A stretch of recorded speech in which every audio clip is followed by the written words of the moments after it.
नमस्कार दोस्तों। आज यानी 13 फरवरी 2017 का हमारा प्रीलिम फोकस न्यूज़ डिस्कशन है। उसमें से देख लेते हैं कौन कौन सी न्यूज़ इंपॉर्टेंट है। देखिए, फ्रंट पेज पे जो न्यूज़ एक है, प्रेसिडेंट की सैलरी से रिलेटेड न्यूज़ है।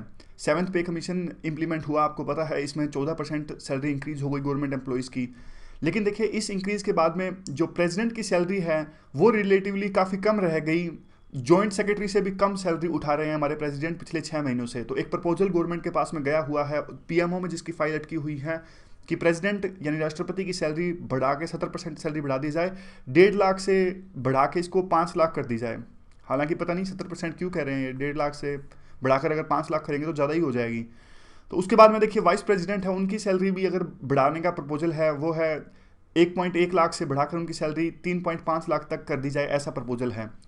और देखिए, अब क्वेश्चन ये बनता है प्रीलिम में कि सैलरी बढ़ाता कौन है, मतलब कैसे प्रेसिडेंट की सैलरी बढ़ाई जा सकती है।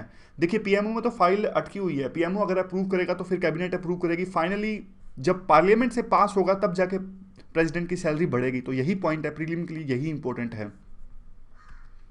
अब अगली जो न्यूज़ है ये इंदिरा गांधी इंटरनेशनल एयरपोर्ट से रिलेटेड है। आईजीआई जो दिल्ली का एयरपोर्ट है, दुनिया का 12वां सबसे ज़्यादा बिजिएस्ट एयरपोर्ट ये बन गया है। पहले नंबर पे है यूएसए का अटलांटा एयरपोर्ट, दूसरे नंबर पे बीजिंग, तीसरे नंबर पे टोक्यो। और यह जो इंडेक्स जारी करता है, ये जारी करता है आईसीएओ, जो कि है इंटरनेशनल सिविल एविएशन ऑर्गेनाइजेशन। चलिए इसके बारे में थोड़ा सा जान लेते हैं। इंटरनेशनल सिविल एविएशन ऑर्गेनाइजेशन एक स्पेशलाइज्ड एजेंसी है यूएन की, यानी यूएन का एक पार्ट है ये। और ये देखिए, एक तरह से प्रिंसिपल्स और टेक्निक्स जारी करता है कि किस प्रकार से पूरा एयर ट्रांसपोर्ट होना चाहिए, और जो पैसेंजर्स का सेफ्टी और जो ट्रांसपोर्ट सेक्टर है, जो फ्लाइट से रिलेटेड, वो एक टाइमली ग्रो करे और सेफ्टी भी रहे इसमें। इस प्रकार की चीज़ों से डील करता है जो ये इंटरनेशनल सिविल एविएशन ऑर्गेनाइजेशन है। इसका हेडक्वार्टर जो है मॉन्ट्रियल, आपको याद है मॉन्ट्रियल प्रोटोकॉल हमने पढ़ा है ओजोन गैस से रिलेटेड, तो वहीं पे मॉन्ट्रियल शहर जो कि कनाडा में है, वहाँ पे इस ऑर्गेनाइजेशन जो कि है इंटरनेशनल सिविल एविएशन ऑर्गेनाइजेशन का हेडक्वार्टर है। अगली न्यूज़ है सिंगल पॉइंट मिलिट्री एडवाइज़र। हमने एडिटोरियल डिस्कशन में एक आर्टिकल डिस्कस किया था कि तीनों जो हमारी आर्म्ड फोर्सेस हैं, एयरफोर्स, नेवी और जो हमारी टेरिटोरियल आर्मी है, इन तीनों को देखिए सिंक्रोनाइज करने के लिए, यानी डिफेंस मिनिस्ट्री को एक आवाज़ में एडवाइस मिले, या फिर तीनों फोर्सेस को सिंक्रोनाइज करने के लिए एक सिंगल पॉइंट अथॉरिटी बनाने का जो प्रपोजल था वो हमने डिस्कस किया था कि तीनों एयर जो सर्विसेज चीफ हैं उनके ऊपर में एक परमानेंट चेयरमैन की नियुक्ति होनी चाहिए। उसी से रिलेटेड ये न्यूज़ है। ये कहते हैं कि देखिए, अब इशू को इस यानी जो परमानेंट चेयरमैन की नियुक्ति होने ही वाली है और काफ़ी बात आगे बढ़ चुकी है इस पे। एक कंबाइंड कमांडर्स की कॉन्फ्रेंस हुई थी और जिसमें प्राइम मिनिस्टर ने उसको चेयर किया था, और वहाँ पे भी इस बात को मुख्यतः डिस्कस किया गया था। और उसके बाद में एक थिएटर कमांड बनाने की भी बात चल रही है। थिएटर कमांड क्या होते हैं? देखिए, तीनों के रिसोर्सेज, एयरफोर्स के रिसोर्सेज यानी एयरक्राफ्ट वगैरह, और जो हमारी टेरिटोरियल आर्मी होती है उनके रिसोर्सेज, इन्फेंट्री वगैरह, और जो नेवी है, वेसल वगैरह। वेसल तो देखिए, मतलब कई जगह ही ऐसी पॉसिबल है जहाँ पे वेसल वगैरह आ सकते हैं, और भी नेवी के काफ़ी सारे रिसोर्सेज होते हैं। तो कहते हैं कि तीनों आर्म्ड जो फोर्सेज हैं उनके रिसोर्सेज को एक जगह पे इकट्ठा किया जाए और उनको यूटिलाइज किया जाए किसी एक ऑपरेशन के लिए, यानी जॉइंटली कमांड बनाई जाए। तीनों जो सर्विसेज है उनकी एक कमांड बनाई जाए तीनों की मिलाकर, और उनके तीनों के रिसोर्सेज को एक साथ यूज किया जाए। ऐसा भी धीरे धीरे करके अब तीनों को सिंक्रोनाइज करने की कोशिश कर रहे हैं। सिंक्रोनाइज करने का मतलब ये नहीं है कि वो सिंक्रोनाइज कर देंगे परमानेंट, मतलब कुछ बटालियन ऐसी होनी चाहिए या फिर कुछ ऐसी कमांड होनी चाहिए कि वो जरूरत पड़ने पर पहले से सिंक्रोनाइज्ड हो। ऐसे ना हो कि जब तीनों को मिला के एक ऑपरेशन चलाना पड़े कि बाद में आप एक साथ ट्रेनिंग कर रहे हो। तो ऐसे ऑपरेशन के लिए हमें तैयार रहना होगा जहां पे तीनों के बीच में सिंक्रोनाइजेशन हो, कोऑर्डिनेशन हो।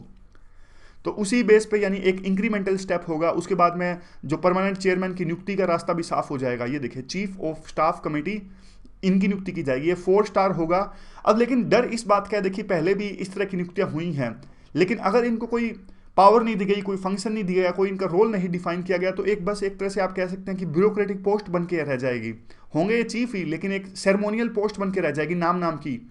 या फिर ऐसा कर सकते हैं कि 5 स्टार यानी 5 स्टार की एक पोस्ट क्रिएट कर सकते हैं, जैसे चीफ ऑफ डिफेंस स्टाफ है, जिनके पास में स्पेसिफिक फंक्शंस भी रहेंगे और उनकी जो एडवाइस होगी काफ़ी महत्वपूर्ण हो जाएगी। अब देखिए, पहले से काफ़ी लेट हो चुके हैं, तो अभी हमें इस प्रकार के जो परमानेंट चीफ की नियुक्ति कर देनी चाहिए, क्योंकि हमारे जो दो पड़ोसी देश हैं, चाइना और पाकिस्तान, वो भी ऐसा अभी कर चुके हैं, मतलब जॉइंटली सिंक्रोनाइज थोड़ा थोड़ा इस बारे में उन्होंने कदम उठाने स्टार्ट कर लिया। तो काफ़ी देर हो चुकी है, हमें भी एक ये फोर्सेस को सिंक्रोनाइज करने की तरफ कदम उठाने चाहिए ताकि कोऑर्डिनेशन बना रहे और जरूरत पड़ने पर जॉइंट ऑपरेशन चलाया जा सके। अभी भी काफ़ी तरह के डिफरेंस हैं इस बात पर, लेकिन अब बात आती है कि देखिए डिफरेंस तो हमेशा से रहेंगे, तो जल्द ही इस पे कुछ डिसीजन लिया जाना चाहिए और ये पॉलिटिकल कॉल होना चाहिए। यानी इवेंचुअली पॉलिटिकल लीडर्स को ये डिसीजन लेना है कब जो जॉइंट कमांड बनाई जाए। और ये देखिए थिएटर कमांड जो हमने पहले डिस्कस किया था कि तीनों फोर्सेस के रिसोर्स को एक जगह पे डिप्लॉय किया जाए to integrate air, land and sea asset under one operational entity. इससे जो रिसोर्सेज हैं वो ऑप्टिमाइज भी हो जाएंगे कि बेहतरीन। ऐसा नहीं है कि देखिए अगर किस चीज़ की जरूरत है आर्मी को तो वो आर्मी के पास में है, तो वो नेवी को जरूरत पड़ जाएगी तो मतलब जॉइंट कमांड होगी तो वो यूटिलाइज कर लेंगे रिसोर्सेज, इस तरह की जो बात है। बस यही है इस न्यूज़ में। तो आगे एक जो न्यूज़ है ताइवान से रिलेटेड है। ताइवान, आपको पता है कि ट्रंप ने ताइवान को कॉल किया। ताइवान अभी भी एक चाइना का काइंड ऑफ पार्ट है, लेकिन थोड़ा ऑटोनमी इनको है और ये सॉवरेनिटी की मांग करते हैं। काफ़ी पुरानी इनकी मांग है। ये मांग तब से है जब आपको याद होगा चाइनीज़ रेवोल्यूशन हुई थी 1949 से पहले। तो एक KST जो ग्रुप था वो भागकर ताइवान पे आ गया था और शुरू के 20 सालों तक तो US ने ताइवान को ही चाइना माना था और जो मेनलैंड चाइना जो आज का चाइना है उसको तो चाइना माना ही नहीं था US ने। तो अब क्या है, अब ताइवान के मुद्दे पर चाइना है वो चिढ़ जाता है। यानी चाइना कहता है हमारी वन चाइना की पॉलिसी का उल्लंघन है अगर आप ताइवान से सीधा बात करते हो तो उस पर ये विवाद खड़ा हुआ, हमने वो सारा डिस्कस किया। अब ताइवान वाले इंडिया भी आ रहे हैं, उनका एक डेलीगेशन है, उनका एक पार्लियामेंट्री डेलीगेशन इंडिया में आ रहा है और वो भी ये उम्मीद करते हैं कि इंडिया भी अब इस तरह से हमारे से जो डिप्लोमेटिक रिलेशंस है वो आगे लेके जाएगा। इससे रिलेटेड ये न्यूज़ है। ये कहते हैं कि देखिए अगर चाइना कहता है कि हमारी सोवरेनिटी का उल्लंघन है तो आप इस पर ध्यान मत दीजिए, क्योंकि इंडिया भी तो अपोज करता है CPEC पे हम भी तो कहते हैं कि आप हमारी सोवरेनिटी का सम्मान कीजिए। तो इस तरह की बातें तो चलती रहती है, आप हमारे साथ रिलेशंस मजबूत कीजिए। इस प्रकार की बात जो उनका पार्लियामेंट्री डेलीगेशन हमारे इंडिया में आने वाला है ताइवान का, वो कह सकता है। स्विट्जरलैंड से रिलेटेड ये न्यूज़ है वर्ल्ड न्यूज़ के पेज पे। स्विट्जरलैंड देखिए आपको पता है यूरोप और वेस्टर्न कंट्रीज़ में एक राइट विंग की बाढ़ आई, सुबह ही हमने डिस्कस किया था। राइट विंग आइडियोलॉजी है वो ज़्यादा ही लोग इसके प्रति आकर्षित हो रहे हैं। और आपको ये भी पता है कि देखिए स्विट्जरलैंड में रेफरेंडम होता है। रेफरेंडम क्या होता है, जैसे कोई भी कॉन्स्टिट्यूशन से रिलेटेड अमेंडमेंट इनको करनी हो तो ये जनता से पूछते हैं। जैसे हमारे देश में तो ऐसा कुछ प्रावधान होता नहीं, जैसे हमने GST पास किया, कॉन्स्टिट्यूशन को अमेंड किया तो हमने तो जनता से पूछा नहीं, लेकिन स्विट्जरलैंड में ऐसा होता है कि रेफरेंडम में जनमत वो करवाते हैं और पूछा जाता है। अब एक जनमत हुआ स्विट्जरलैंड में इस बात पर कि जो थर्ड जनरेशन इमिग्रेंट्स हैं, यानी आज से 3 जनरेशन पहले जो इमिग्रेंट्स आए थे, यानी ग्रैंडफादर्स मान लीजिए, अब ग्रैंडफादर्स के पोते हो गए वहाँ पे या पोती होगी यहाँ पे स्विट्जरलैंड के अंदर में। अब जनमत इस बात पर था कि जो 3 जनरेशन पहले आए थे क्या उनके पोते या पोती को वहाँ पे सिटीजनशिप मिलनी चाहिए या नहीं मिलनी चाहिए। तो इस बात पे रेफरेंडम करवाया। तो आपको पता ही है फिर 2 भागों में डिवाइड हो गया। एक तरफ राइट विंग वाले थे वो कहते नहीं मिलनी चाहिए, वही जो धर्म के प्रति मतलब मुस्लिम के प्रति जो रेडिकल मुस्लिम्स के प्रति जो यूरोप में भावनाएं हैं उस हिसाब से इस जनमत में वो मुद्दे उभर कर आए। और उसके बाद में देखिए हालांकि अब ऐसा बताया जा रहा है कि जो राइट विंग पार्टीज है वो नहीं जीत पाएंगी, मतलब सिटीजनशिप आसान हो जाएगी उनके लिए।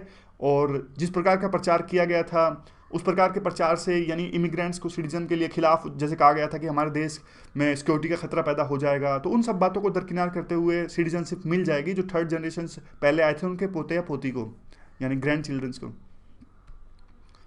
अब अगला जो है बिजनेस पेज की न्यूज़ है।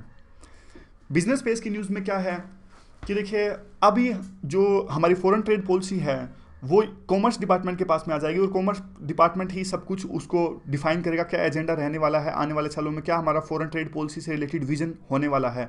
फॉरेन ट्रेड पॉलिसी में देखो सब कुछ ये होता है कि हमारा किस पूरे वर्ल्ड में किस एरिया की तरफ हमें ज़्यादा ध्यान देना है, कैसे हमें डील करना है फॉरेन कंट्री से, जिससे हमारा ट्रेड का इम्पोर्ट एक्सपोर्ट यानी ट्रेड सब कुछ बढ़ावा मिल सके इस चीज़ को।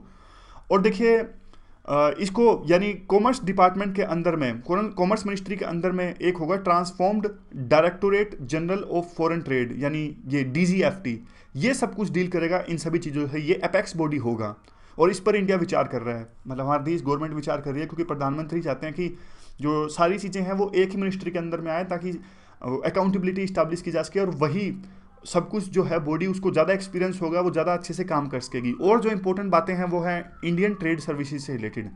अभी देखिए जो ट्रेड पॉलिसी से रिलेटेड इशू होते हैं ना उसमें IAS या फिर IRS की ज़्यादा चलती है।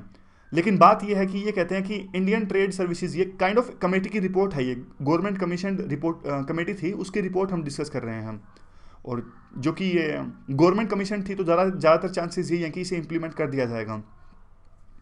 तो ये कहते हैं कि देखिए इंडियन ट्रेड सर्विसेज को ज़्यादा एक तरह से हाईलाइट किया जाना चाहिए और इनको ज़्यादा पावर्स देनी चाहिए, क्योंकि इनको एक्सपीरियंस होता है और आईएएस और आईआरएस को ट्रेड रिलेटेड पॉलिसीज़ में ज़्यादा एक्सपीरियंस होता नहीं है। और दूसरी जो बात आती है, देखिए ये आती है कि जो कॉमर्स डिपार्टमेंट है, एक ही एंटिटी रहेगी तो वो अच्छे से डील कर सकेगी जितने भी ट्रेड रिलेटेड इश्यूज हैं उनसे।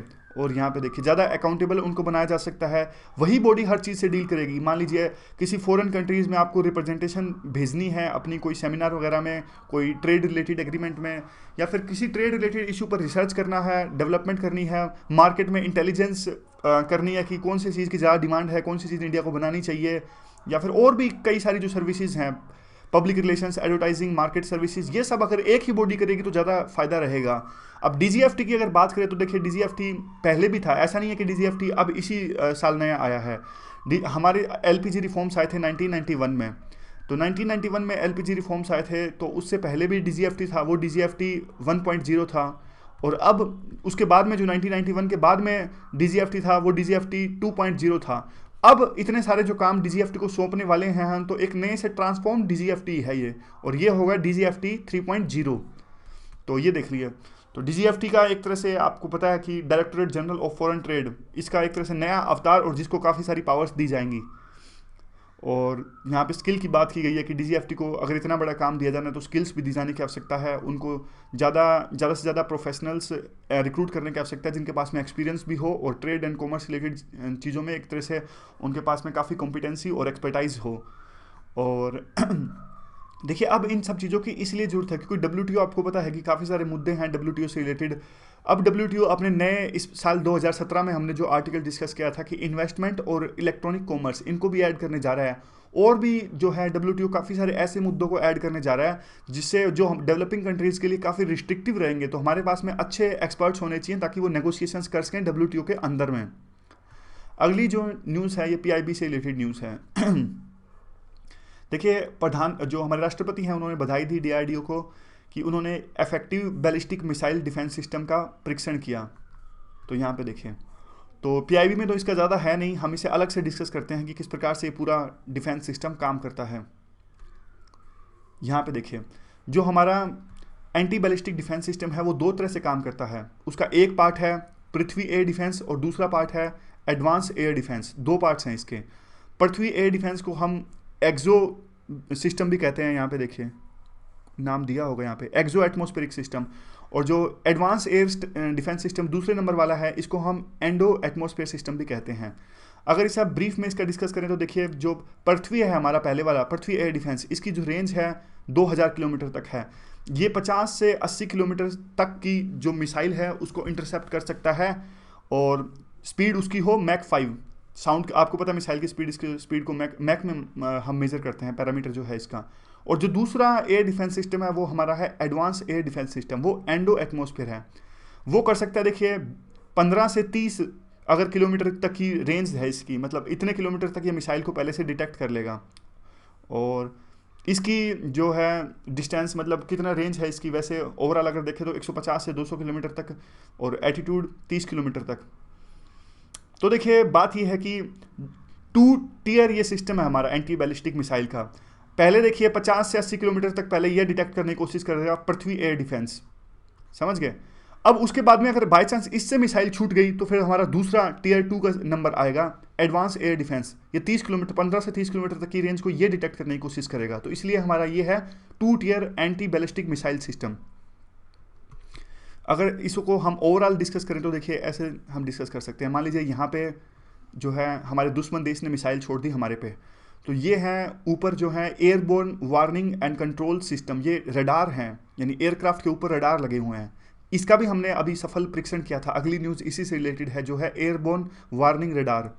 तीसरा देखिए होगा ये लॉन्ग रेंज ट्रैकिंग रडार, मतलब कई तरह के रडार सिस्टम है कि मिसाइल कोई गलती से भी आ ना जाए, तो 3-4 तरह के रडार हम यूज़ करते हैं इसमें।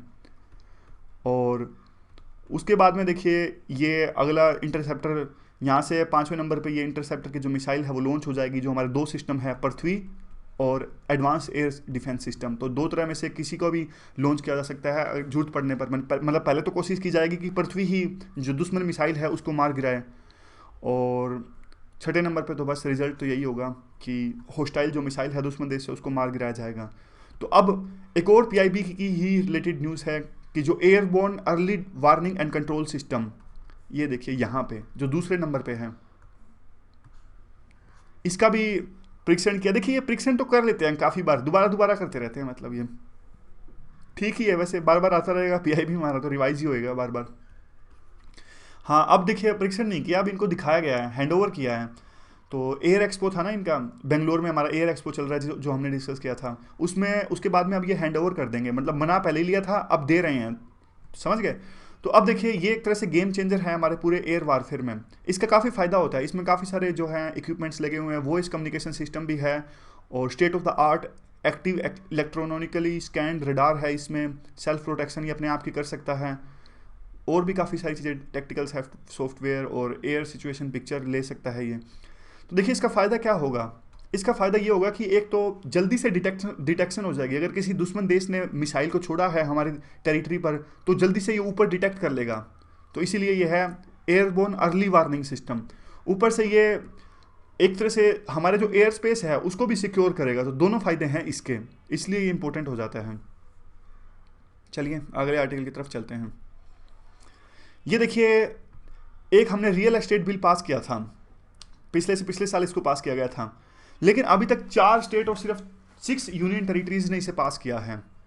तो ये एक तरह से चिंता की बात है, पार्लियामेंट ने इसे पास किया था। आपको याद होगा रियल एस्टेट बिल जो है उसमें क्या था, उसमें जो बिल्डर्स प्रोजेक्ट बनाते हैं एक अलग से अकाउंट बनाना था, जिसमें वो सारे जो इन्वेस्टर्स हैं उनका पैसा, जो फ्लैट खरीदते हैं उनका पैसा जमा होना था। बिल्डर किसी भी बात पे वो मतलब 70% जो इन्वेस्टर्स हैं उनकी अनुमति के बिना पूरी बिल्डिंग का जो नक्शा है वो चेंज नहीं कर सकता, या फिर कुछ भी बदलाव करना है तो 70% जो इन्वेस्टर्स हैं यानी जिन्होंने फ्लैट वगैरह खरीदे हैं तो उनसे पूछना पड़ेगा, उनकी अनुमति लेनी पड़ेगी। और भी काफ़ी सारी उसमें चीज़ें थी, जैसे कि 5 साल तक गारंटी रहेगी बिल्डर की, कि 5 साल तक जो भी अगर टूट फूट होती है, मतलब ऐसे नहीं कि टूट फूट छोटी मोटी टूट फूट, बड़ी टूट फूट कि अगर कोई दीवार ही गिर गई तो इस तरह से, तो बिल्डर जिम्मेदार है उसके लिए। तो इस प्रकार के इंपॉर्टेंट पॉइंट्स थे, लेकिन जिसे अभी इंप्लीमेंट नहीं कर रहे हैं हम। तो 2 इंपॉर्टेंट पॉइंट्स हैं, एक तो कौन से मिनिस्ट्री के अंडर में आता है ये तो आता है देखिए अर्बन पोवर्टी एलिवेशन मिनिस्ट्री, जिसके मिनिस्टर है वेंकैया नायडू। और थोड़े बहुत इसके पॉइंट्स अगर पूछे जाएं तो अगला आज का हमारी स्कीम है सकार। सकार देखिए डिपार्टमेंट ऑफ स्पेस इसरो द्वारा बनाई गई एक एप्लीकेशन है एंड्रॉयड फ़ोन में यूज़ करने के लिए। ये देखिए ये अपनी जो अचीवमेंट्स हैं उनको हाईलाइट करेगा, और ऑगमेंटेड रियलिटी की सहायता से। अब 2 चीज़ें हैं देखिए, एक तो सकार एप्लीकेशन है क्या, ये सारी देखिए जो इसरो ने मिशंस भेजे थे ना अपने स्पेस में, तो उनको एक तरह से ये हाईलाइट करेगी एप्लीकेशन 3D मॉडल में। 3D मॉडल में ये हाईलाइट करेगी और ऑगमेंटेड रियलिटी की सहायता से। अब आप पूछोगे ऑगमेंटेड रियलिटी क्या होती है। ऑगमेंटेड रियलिटी देखिए ये होती है जब हम वर्चुअल रियलिटी को इम्पोज करते हैं फिजिकल रियलिटी में। देखिए मेज़ पड़ी है, मान लीजिए मेज़ के ऊपर ये सारी पिक्चर बन रही है और हमें दिख रही है, यानी ये तो है वर्चुअल रियलिटी, और नीचे वाली मेज़ है ये फिजिकल रियलिटी। तो दोनों को इम्पोज कर रहे हैं हम। काफ़ी बार मूवीज़ में देखा होगा आपने, हॉलीवुड की मूवीज़ में इस प्रकार से करते हैं। तो वर्चुअल रियलिटी एक तरह से क्या होती है, जब आपने देखा है गेम वगैरह खेलते हैं या फिर स्पेक्स लगा के, चश्मा लगा के, और चश्मे में सब कुछ यूँ दिखता है कि रियल में हो रहा है, वो होते हैं वर्चुअल रियलिटी।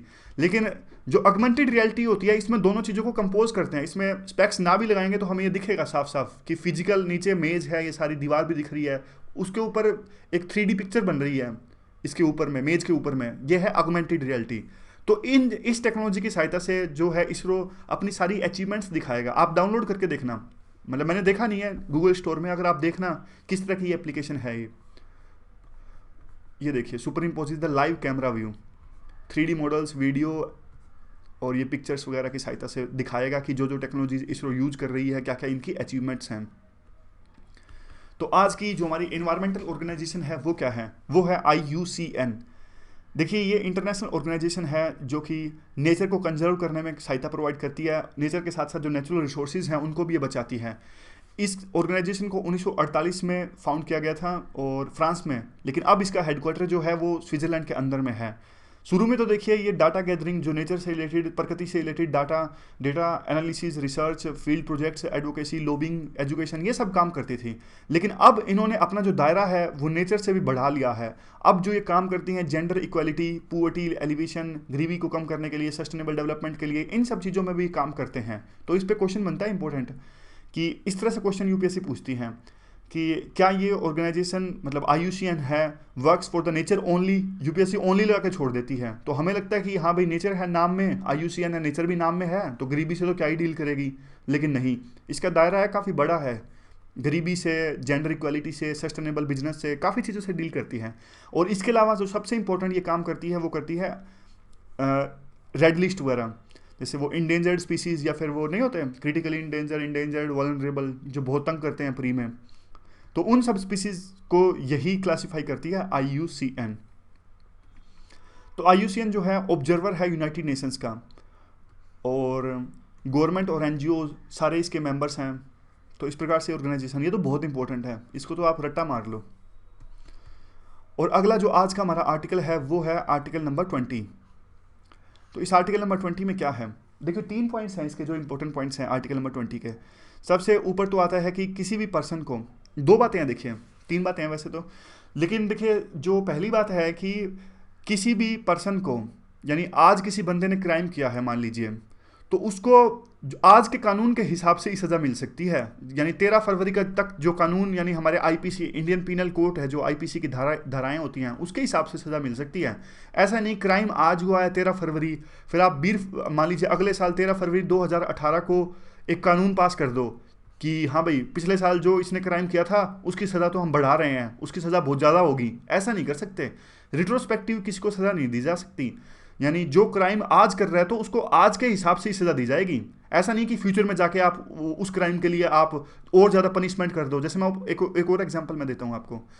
जस्टिस वर्मा की कमेटी जो वुमेंस के खिलाफ क्राइम्स हुए थे उनके खिलाफ में आई थी, मतलब उसके लिए आई थी, तो 2013 में वो आई थी। अब मान लीजिए किसने इस तरह का क्राइम किया 2013 से पहले 2012 में, लेकिन 2013 के बाद में वर्मा कमेटी के बाद में सरकार ने वुमेन्स क्राइम्स के खिलाफ में काफ़ी सख्त हो गए थे। तो मान लीजिए 2012 में क्राइम हुआ तो उनको 2013 के बाद में जो गवर्नमेंट ने इंप्लीमेंट करी वो रिपोर्ट उसके हिसाब से सज़ा नहीं मिलेगी, क्योंकि उन्होंने क्राइम पहले कर दिया था 2012 में। पहली तो बात ये है। हालांकि देखिए एक बात याद रखना, इसमें रिट्रोस्पेक्टिव टैक्स ला सकते हैं, यानी इस तरह की किसी पर्सन को सज़ा नहीं दे सकते, लेकिन रिट्रोस्पेक्टिव टैक्स तो आ सकता है। रिट्रोस्पेक्टिव टैक्स तो पहले भी आया था, हमारा वोडाफोन का केस था, तो वोडाफोन के केस में इनकम टैक्स ने रिट्रोस्पेक्टिव टैक्स पास किया था। यानी पहले भी इन्होंने टैक्स चोरी करी है, तो जो नया कानून आएगा तो वो पहले वाली चोरियों पर भी इंप्लीमेंट होगा। टैक्स पे लग सकता है लेकिन इन पे बंदों पे नहीं लग सकता, पर्सन्स पे नहीं लग सकता। दूसरी बात ये आती है कि अभी किसी को भी देखिए एक क्राइम के लिए 2 बार सज़ा नहीं मिल सकती, समझ गए। एक क्राइम के लिए 2 बार सज़ा नहीं मिल सकती। यानी मान लीजिए किसी ने मर्डर किया है तो वो उसको एक ही बार सज़ा मिलेगी। ये एक सीन आता है, अंधा कानून मूवी है एक अमिताभ बच्चन की। अमिताभ बच्चन को एक आदमी के, थोड़ा सा चलिए पॉइंट पूरे कर लेता हूँ फिर बताता हूँ ये पूरी बात। तो देखिए ये बात है कि दूसरा पॉइंट जो है, किसी एक क्राइम के लिए 2 बार सज़ा नहीं मिल सकती। और अब लेकिन इसमें क्या है कि डिपार्टमेंटल जो बात है ना, यानी मान लीजिए अभी तो सरकार ने कार्रवाई करी, हमारे कानून ने कार्रवाई करी कि चोरी के आरोप में 1 साल की सज़ा हो गई, लेकिन उसके बाद में अगर कोई डिपार्टमेंट, मान लीजिए वो सरकारी कर्मचारी था, बाद में डिपार्टमेंट अलग से कार्रवाई कर सकता है। वो कहता है कि तुम तो चोर हो, हम आपको नौकरी से हटा रहे हो, इस तरह की तो सज़ा दे सकती है। लेकिन एक बार एक क्राइम के लिए 2 बार सज़ा नहीं मिल सकती। मान लीजिए 1 साल पहले दी कोर्ट ने, फिर 1 साल उसी क्राइम के लिए दोबारा बार दी, समझ गए। डिपार्टमेंट तो दे सकता है, डिपार्टमेंट उस क्राइम के लिए नौकरी से हटा रहा हो, लेकिन डिपार्टमेंट 2 बार नौकरी से नहीं हटा सकता, ना ही कोर्ट 2 बार 1 साल की सज़ा दे सकता। अब तीसरा पॉइंट यह है कि हाँ, किसी भी बंदे को फोर्स नहीं किया जा सकता कि वो खुद के खिलाफ ही स्टेटमेंट दे, मतलब 3rd डिग्री का जो यूज करते हैं ना पुलिस स्टेशन वगैरह में। तो ऐसे नहीं कि पुलिस डरा धमका के बयान ले ले, जिस प्रकार से आरोप लगते हैं कई बार पुलिस लेती है वैसे, लेकिन कानून के खिलाफ है ये चीज़ कि किसी भी बंदे को अपने खिलाफ ही विटनेस के तौर पर नहीं इस्तेमाल किया जा सकता। तो ये थे आज का आर्टिकल। हाँ, तो ये दूसरा पॉइंट मैं डिस्कस कर रहा था कि एक अमिताभ बच्चन की मूवी थी एक अंधा कानून। तो अमिताभ बच्चन के ना, जब अमिताभ बच्चन यंग था जब, तो उन पे एक आरोप लगा था कोर्ट में कि उसने, अमिताभ बच्चन ने एक बंदे का मर्डर कर दिया था। तो उस बंदे के मर्डर के आरोप में अमिताभ बच्चन को 14 साल की सज़ा काटनी पड़ी, और जबकि उस बंदे का मर्डर हुआ ही नहीं था। मतलब पुलिस ने और सबने मिली भगत करके साबित कर दिया कि एक पर्सन को मर्डर के आरोप में अमिताभ बच्चन को 14 साल की सजा मिल गई, जबकि वो आदमी जिंदा था। तो हुआ क्या, जब अमिताभ बच्चन 14 साल की सजा काट के आया तो उसके बाद में उसको ये बंदा दिख गया, मतलब मार्केट में दिख गया, जा रहा था वो, और अमिताभ बच्चन को लगा कि इस आदमी को मारने के आरोप में तो मुझे 14 साल की सजा मैंने काट के आया हूँ, ये तो जिंदा है। फिर इसके पीछे भागा अमिताभ बच्चन, और पीछे भागता भागता उसी कोर्ट में चला गया, समझ गए, उसी कोर्ट में चला गया। तो बाद में जज ने कहा कि ये क्या कर रहे हो, तुम क्राइम कर रहे हो। तो अमिताभ बच्चन बोलता है कि मुझे आपके कानून में ये लिखा हुआ है कि एक ही आदमी को मारने के आरोप में मुझे 2 बार सजा नहीं मिल सकती, इस आदमी को तो मैंने 14 साल पहले ही मार दिया था, तो अब आप मुझे कैसे सजा दे सकते हो। तो ये थोड़ी सी बात थी, याद रह जाएगा, इस एग्जाम्पल से आपको ये पूरा आर्टिकल याद रह जाएगा। तो ठीक है, थैंक यू वेरी मच। आज की डिस्कशन में बस इतना ही, चलते हैं।